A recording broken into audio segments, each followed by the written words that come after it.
Hi everyone, and welcome to this presentation about the latest labour market information in the South East Midlands. My name is Paul Thompson. I'm the Employment and Skills Manager for the South East Midlands Local Enterprise Partnership.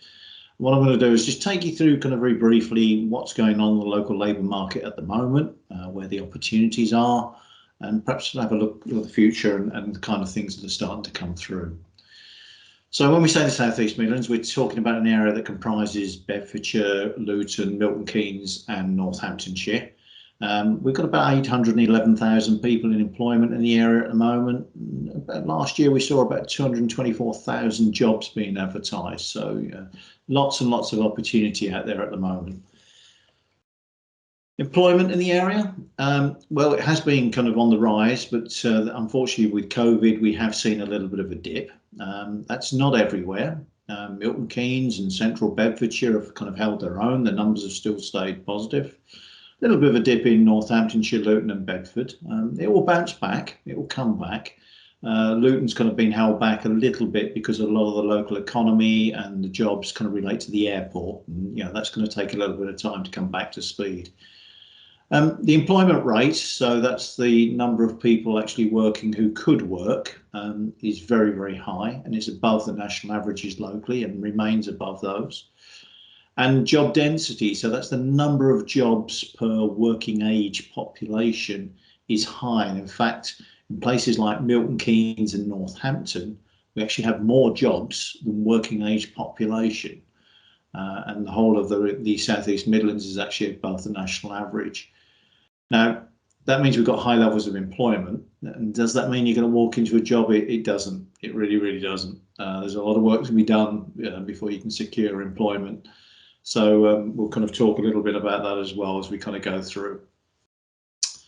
Job vacancies, the trend has been upwards, and it's stalled obviously during COVID-19, but since Easter 2021 it's been rising and rising very quickly.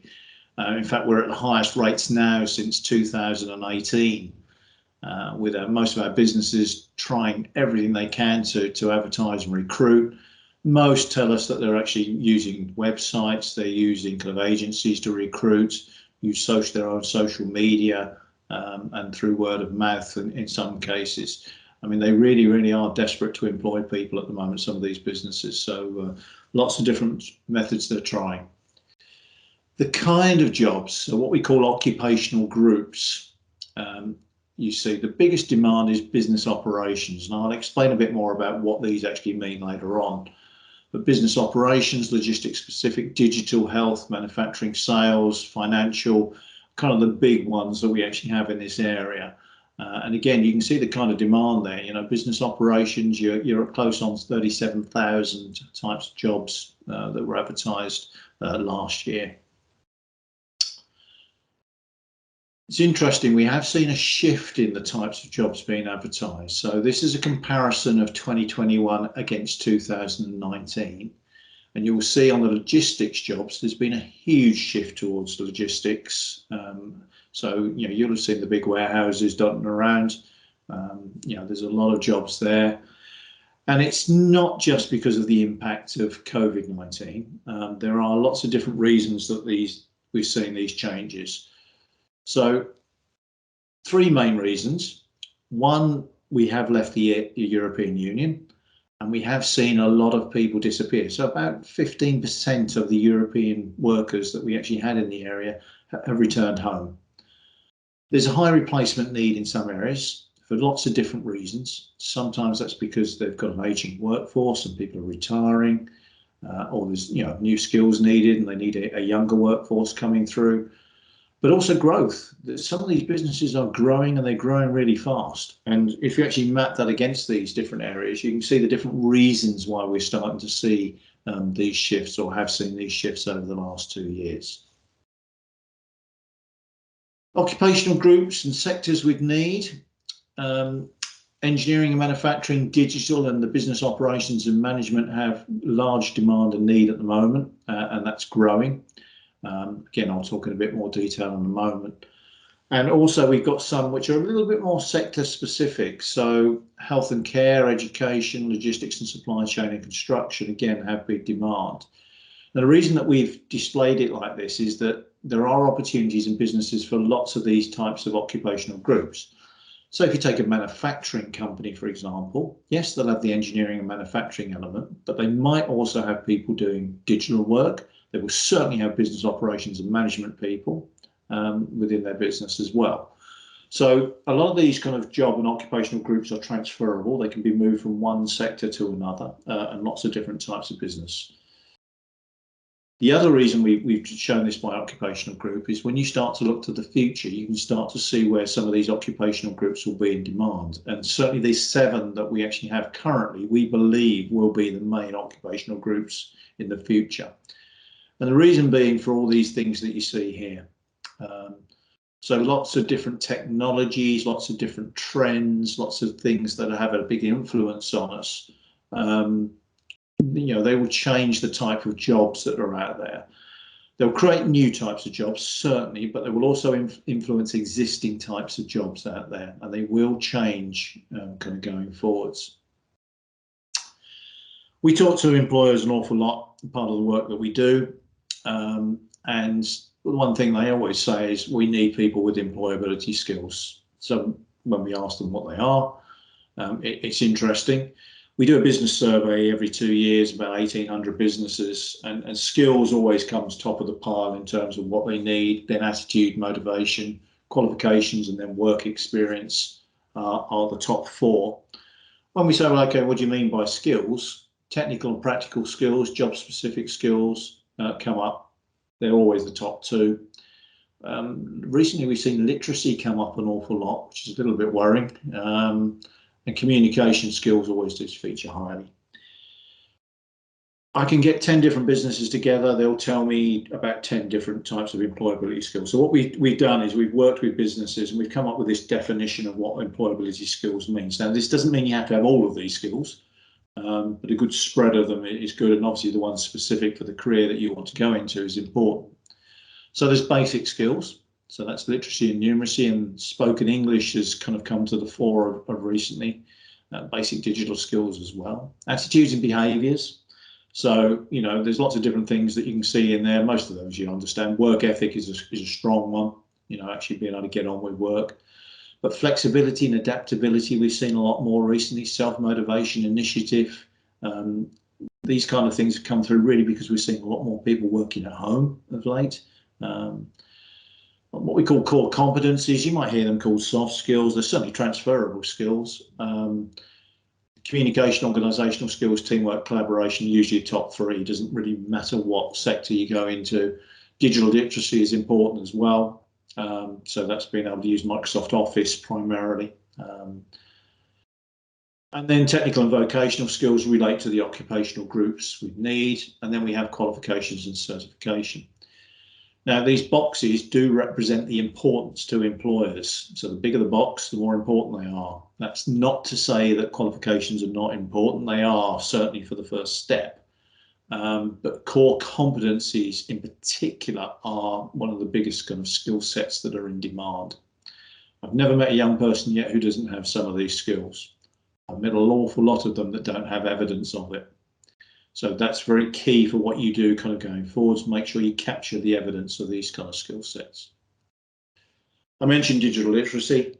Microsoft Excel is by far the most in demand of all the Microsoft Office competencies. You've got to know how to kind of work the basics of it and apply it really. You don't have to be a world leading expert on it, but it's very important you know how to use it. And if you go into the specialist digital skills, you've seen these in the technical and vocational skill box there. These are the common kind of skill sets that have been asked. They differ depending on what you're doing. So if you're a programmer, computer programmer, SQL, Microsoft C#, Python, you know, these are a programming language. If you're doing creativity things, so maybe a graphic designer or something like that, Adobe Photoshop would come up there. If you're into digital design, that kind of thing, AutoCAD. And there's some other business systems in there as well. But these are the main ones that are being asked for at the moment. So I'm just going to quickly skip through the top 10 occupational groups, just with a kind of few pointers on them. Business operations is the biggest. Admin skills certainly is one of the things in demand, but There are particular things in here like procurement, so buying stuff is a particular skill set that is required. Who doesn't like buying stuff? But we've got a shortage of buyers at the moment. Human resources, so looking after people, particularly a very strong one and very transferable. You can go into lots of different occupations with that. Marketing as well, it's kind of coming in demand more and more so. There's always be a demand for this. Doesn't matter which sectors grow, etc. in the economy, there's always these kind of business operations sitting behind it. Lots of different pathways you can take to them, whether it be colleges, universities, and the kind of common skill sets there you see in the bottom right. So that's how these pages are laid out. Top 10 occupations on the top right hand side there. Logistics specific, we're pretty good at logistics in this area. It's mainly because of our geography and where we are. It's hugely successful. You can't have missed all the big sheds that we have dotted around the place. Most people think it's picking and packing and driving. It's not. Over 45% of the jobs within this sector are really business operations jobs, digital or engineering. There are need for warehouse staff. There are need for drivers in particular, although being young, you'd have to wait for that because of insurance purposes and things like that. Forklift drivers as well, pallet operators, kind of again, big shortage at the moment. And the numbers are tremendous in this sector in terms of demand. And it's a great career to get into because there's lots of progression routes. There really, really are. Health and care, where we've been without it for the last couple of years. It was big demand before COVID, especially for nurses in particular.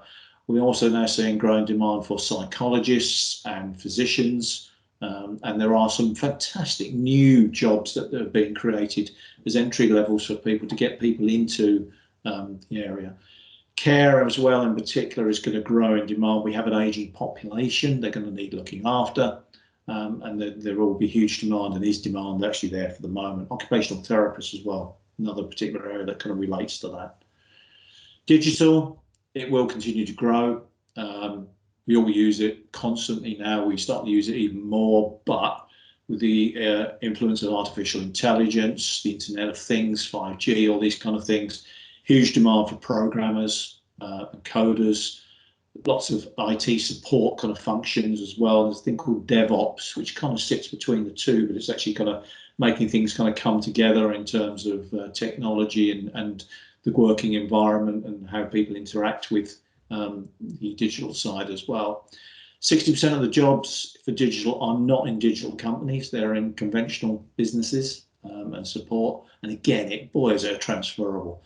One thing on the programming side, businesses say to us, all we're interested in is somebody who can program. So it doesn't really matter which language you can program in, as long as you're good at programming in that language and have the disciplines for it. Businesses will teach you the language. And there is a huge demand, as you can see. Manufacturing, I guess if you talk to your parents and carers, they might think that manufacturing is dead in this country. It's far from it. And in this particular area, we are really, really good at it. Big demand again, lots of production workers, but lots of kind of support functions you can see there. Operations managers, schedulers, CNC operators, that kind of thing. It's very diverse, the sector in this area. We have everything from food production right the way through to space and aerospace. It's very, very broad. And again, lots of opportunity. Sales and customer service. You might think this is retail and shops. Kind of, we're talking more here about business to business sales. Again, big demand and an ever increasing shortage. We're not seeing young people go into it. You need to be outgoing. You need to be a good listener and a problem solver if you're going to go into sales at a commercial basis. But there's plenty of opportunity in it. It was an element that certainly I started my career in that didn't disappoint. I got to see the world through it, and there's plenty of opportunities from that side. Financial side, we've always had bookkeepers and accountants within the top 25 job occupations, and that's increased over the last 2 or 3 years. There are jobs for life, and you might just think it's the maths. It's not. The bigger skill sets really are communication skills. You've got to know some legal stuff and know where to get information and things like that. But again, it's a truly transferable job, and a lot of these jobs are not in accountancy firms or anything like that. They're actually in conventional businesses, and a lot of people run their own businesses as well, kind of going forwards. Education. We do have a growing youth population in the area, and we do have an ageing workforce as well. And so there is increasing need here for teaching assistants and also for teachers, certainly at primary school level, and certainly on the science and technology and maths sides as well. So again, lots of opportunities. We are building new schools. We do have 2 teaching school hubs at Denby, down in Luton, and Brookweston up in Northamptonshire. There are some financial incentives to become a teacher as well, so some money there. You know, it's a great occupation. It's a vocational occupation. You've got to do it for the love of it, but very rewarding. Construction. Lots of construction going on in the area, lots of houses being built, but lots of commercial premises as well. Plus we have some big projects in the area like the Crossrail from Oxford to Cambridge, and also HS2 at the moment that's being built. So there's some big developments, lots of occupations, especially the trades, so carpentry, electricians, plumbers, that kind of thing, but also quantity surveyors, civil engineers as well, as long as construction helpers and workers. So lots of different levels, lots of opportunities. It's not just a job for the boys as well. Lots more women coming into the sector now, which is great. And we've got lots of different pathways you can take to get into the sector. And engineering as well, kind of relates to the manufacturing and the construction side as well. But the demand is increasing. Again, we do have an ageing workforce in here, but certainly maintenance type, mechanical, electrical engineers, big demand starting to kind of pull through now. And you know, as an engineer myself, as I started off, again, it's a very rewarding career. Just think about it. Everything you see in that room you're sat in at the moment has been engineered in some shape or form. It's a way that you can actually have an influence on people's lives.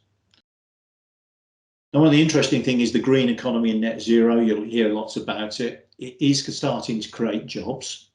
We reckon we're going to have about 17,500 jobs locally by 2030, kind of in this area. And there's lots of different areas that it can actually have an impact in. So the government have stated kind of 10 different areas that we're seeing. So the titles that you see there.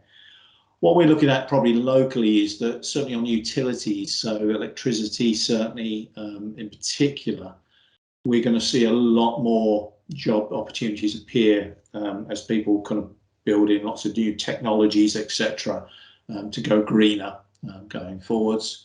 Automotive service, we're already seeing tremendous amount of electric vehicles and hybrid vehicles come onto the market. You know, they need servicing and supporting. So, you know, the demand is actually going up, and there will be an increasing demand as we go forward. One of the ones that people don't think about is the agriculture and environment. You know, there is the green, as it is a green economy, and there is a need a lot more for kind of landscaping, greenkeeping, groundskeeping, sorry, workers and that kind of thing, and nursery workers. We already have fields in this area where no human being goes on them. The technology level is increasing as well. So we have things like drones monitoring water and fertilizer feed, automatic tractors or automated tractors, that kind of thing. And that will increase. So there's a lot higher increase of technology being involved. So quite an exciting prospect. One thing I'd say to you, I mean, I haven't had time here to show you all the different types of occupational groups, but there are lots of opportunities elsewhere as well. You've got a burning desire of talent to do something, do it. Go for it. Play to your strengths. Find something that you love doing and get somebody to pay you for doing it. It's the best kind of job you can get. In fact, it's not work then. Be patient, not too fast, too soon. You're not going to be manager day one. So get into a job where there's prospects and there's opportunities to move on. Going and working for a very small business right at the beginning isn't a bad idea, because you get an experience of lots of different aspects of a business. You have to roll your sleeves up and get stuck in and be flexible. It's quite a cool way of doing it. Plan your first step, see where it takes you. Don't plan your second step. Things will change. Opportunities will present themselves. There's lots of help and support out there. There's a new website that's just come out called Get the Jump, which shows you the different pathways you can take. But there's all these other ones which will give you general information about careers and jobs and that kind of thing. And then there is a whole group which are a bit more specific, aimed at the occupational groups that I've talked about. that you can actually get some more information and guidance from. There's our own website as well. We've got a couple of pages that you can get more information and a full detailed copy of this labour market information presentation, much more extended. And the National Careers Service website is certainly a look at particular occupations. It'll give you salary information, stuff like that. Thanks for your time, guys. Hope that was useful to you. Take care. Look after yourselves.